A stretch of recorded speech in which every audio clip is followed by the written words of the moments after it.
Wabarakatuh. Apa kabar teman-teman semuanya? Semoga kita selalu dalam keadaan sehat. Untuk materi kali ini, Ibu akan bahas tentang sistem organisasi kehidupan makhluk hidup. Yang akan Ibu bahas itu mengenai sel prokariotik dan sel eukariotik. Apa sih manfaatnya mempelajari organisasi kehidupan? Yang pertama, memberikan pemahaman lebih mendalam untuk meningkatkan taraf hidup. Memberikan rangsangan kepada manusia untuk melakukan diversifikasi pemanfaatan sumber daya hayati dan dapat memperoleh sumber daya baru yang berbeda. Memberikan pengetahuan tentang sumber daya hayati yang bermanfaat bagi kehidupan manusia. Memberikan pengetahuan untuk memberikan konservasi terhadap sumber daya hayati agar tidak sel pertama kali diamati oleh Robert Hooke pada tahun 1665. Sel merupakan unit terkecil dari makhluk hidup secara struktural dan fungsional, serta tidak dapat dibagi lagi menjadi bagian yang lebih kecil. Secara struktural artinya, sel merupakan unit terkecil dari makhluk hidup. Sedangkan secara fungsional artinya, sel memiliki kemampuan untuk dapat melakukan berbagai proses kehidupan seperti perombakan, sintesis, respirasi, dan lain-lain. Setiap sel yang hidup mempunyai membran plasma dan cairan yang disebut sitoplasma. Setiap sel juga memiliki inti atau nukleus atau bahan inti. Berdasarkan ada tidaknya membran yang melindungi bahan inti, sel dapat dibedakan menjadi dua, yaitu yang pertama prokariota. Prokariota merupakan sel yang tidak memiliki membran inti, misalnya bakteri dan alga biru. Yang kedua adalah eukariota, merupakan sel yang memiliki membran inti, misalnya sel-sel pada hewan dan tumbuhan. Berdasarkan banyaknya sel yang menyusun tubuh, organisme dibedakan menjadi dua. Sebagai berikut. Yang pertama, organisme bersel tunggal atau uniseluler. Pada organisme uniseluler, seluruh kegiatan hidupnya dilakukan oleh sel itu sendiri. Kegiatan hidup tersebut misalnya bernafas, makan, mengeluarkan zat sisa, berkembang biak, dan bergerak. Contohnya adalah bakteri dan beberapa jenis protista. Yang kedua adalah organisme bersel banyak atau multiseluler. Pada organisme multiseluler, sel-sel penyusun tubuhnya mengadakan pembagian tugas. Tubuh organisme multiseluler mempunyai berbagai macam organ, misalnya organ pencernaan, makanan, pernafasan, reproduksi, dan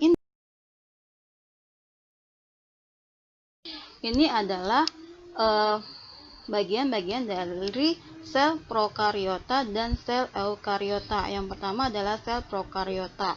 Di sini bisa kalian lihat gambarnya. Yang pertama, tidak memiliki membran inti atau materi genetik tersebar pada sitoplasma sel. Yang kedua, tidak memiliki sistem endomembran atau organel tidak memiliki membran. Yang ketiga, hanya terdapat pada kingdom Acebacteria dan Eubacteria. Yang kedua adalah sel eukariotik. Bisa kalian lihat juga gambarnya, ini merupakan dari sel eukariotik. Yang pertama, memiliki membran inti atau materi genetik berada di inti sel. Yang kedua, memiliki sistem endomembran atau organel bermembran. Yang ketiga, terdapat pada kingdom protista, fungi, plantae, dan animalia. Nah, ini adalah perbedaan dari sel tumbuhan dan sel hewan. Yang pertama adalah sel tumbuhan. Kalian juga bisa lihat gambarnya ya, ini merupakan bagian dari sel tumbuhan. Yang pertama, memiliki dinding sel, plastida, dan vakuola. Yang kedua, memiliki bentuk yang tetap. 3. Tidak memiliki sentrosom dan sentriol. 4. Tidak memiliki flagel. Nah, yang kedua adalah sel hewan. Bisa kalian lihat juga di gambar. Yang pertama, tidak memiliki dinding sel dan plastid. Yang kedua, memiliki vakuola, namun ukurannya tidak besar seperti pada vakuola sel tumbuhan. Yang ketiga, tidak memiliki bentuk yang tetap. 4. Memiliki dua sentriol. Di dalam sentrosol memiliki flagel. Struktur sel. Yang pertama adalah membran sel. Membran sel merupakan batas antara lingkungan luar dengan bagian dalam sel. Membran sel bersifat selektif, permeable, yaitu hanya dapat dilewati oleh zat-zat tertentu seperti glukosa, asam amino, gliserol, dan ion. Perpindahan molekul tersebut terdiri dari dua macam, yaitu transport pasif dan transport aktif. Transport pasif merupakan perpindahan molekul atau ion tanpa menggunakan energi dan terjadi secara spontan dari konsentrasi tinggi ke rendah. Contohnya difusi, osmosis. Difusi, perpindahan molekul dari konsentrasi tinggi ke konsentrasi rendah. Yang kedua adalah osmosis, perpindahan molekul air melalui membran semi permeable dari larutan yang konsentrasi airnya tinggi ke larutan yang konsentrasi airnya rendah. Transport aktif, perpindahan molekul atau ion menggunakan energi. Contoh, pompa natrium atau kalium, endositosis, dan eksositosis. Fungsi membran sel. Yang pertama, sebagai reseptor. 2. Melindungi isi sel agar tidak keluar dari sel. 3. Mengatur molekul dalam keluar masuk. 4. Proses terjadinya biokimiawi. Contoh, reaksi, oksidasi, dan respirasi. Nah, ini adalah gambar dari membran sel atau bagian-bagian dari membran sel. Bisa kalian perhatikan gambarnya. Yang kedua adalah sitoplasma. Sitoplasma merupakan cairan di dalam sel, tempat di mana organel-organel sel berada. Komponen utama penyusun sitoplasma adalah cairan seperti gel atau sitosol, substansi simpanan dalam sitoplasma, organel-organel sel, kerangka sel atau sitoskeleton yang tersusun dari 3 jenis serabut, yaitu mikrofilamen, mikrotubulus, dan filamen intermedia. Sitoplasma berfungsi sebagai tempat berlangsungnya reaksi metabolisme sel karena organel sel terdapat di sitoplasma. Organel sel yang pertama adalah nukleus atau inti sel. Nukleus berperan sebagai pengendali kegiatan sel. Organel terbesar dalam sel yang memiliki diameter sekitar 10 pm terletak di tengah sel dan berbentuk bulat atau oval. Berdasarkan jumlah nukleus, sel dapat dibedakan menjadi 3. Sel monokleat atau berinti tunggal, contohnya sel tumbuhan dan sel hewan. Sel binukleat, inti ganda. Sel multinuklear, intinya banyak, contohnya Vaucheria dan beberapa jenis jamur. Fungsi nukleus itu sendiri adalah membran nukleus atau selaput inti berfungsi memisahkan neoplasma dan sitoplasma.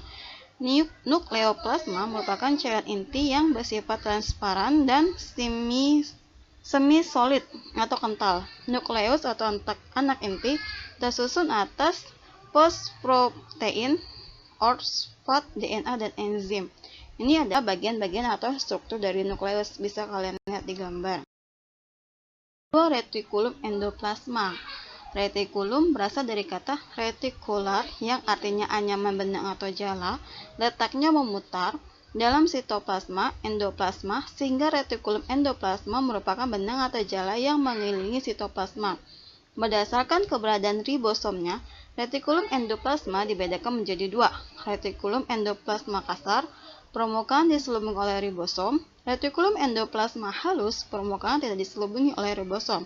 Fungsi RE adalah pada retikulum endoplasma kasar dan retikulum endoplasma halus berfungsi untuk mensintesis lemak dan kolesterol, transportasi molekul-molekul dari bagian sel yang satu ke bagian sel yang lain. Pada retikulum endoplasma kasar berfungsi untuk menampung protein yang disintesis oleh ribosom untuk disalurkan ke badan Golgi. Ini adalah gambar dari retikulum endoplasma atau nuclear envelope.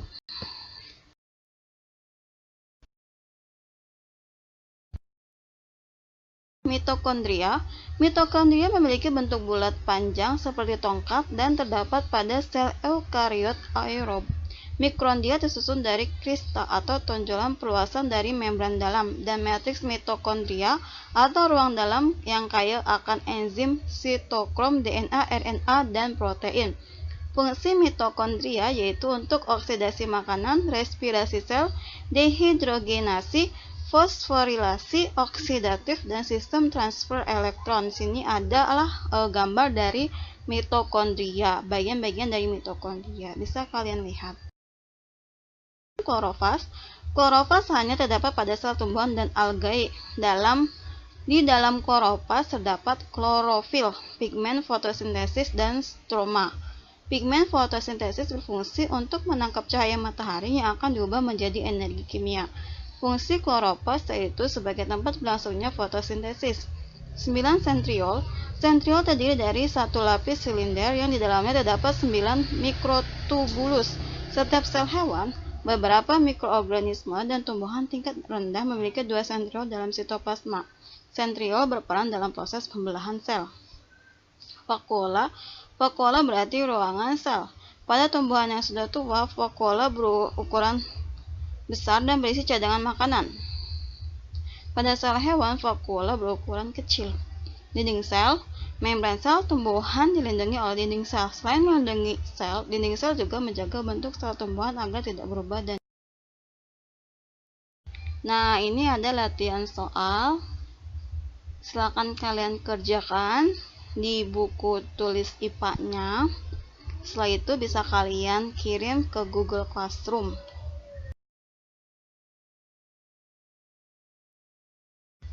Jangan ingat lelahnya belajar, tapi ingat buah manisnya yang bisa dipetik kelak ketika kamu sukses. Sekian penjelasan dari Ibu. Terima kasih kalian sudah mendengarkannya. Silakan dipahami dan dikerjakan tugasnya. Next, kita akan ketemu lagi di materi-materi selanjutnya di video-video pembelajaran Ibu. Tetap jaga kesehatan, tetap jaga kebersihan. Assalamualaikum warahmatullahi wabarakatuh.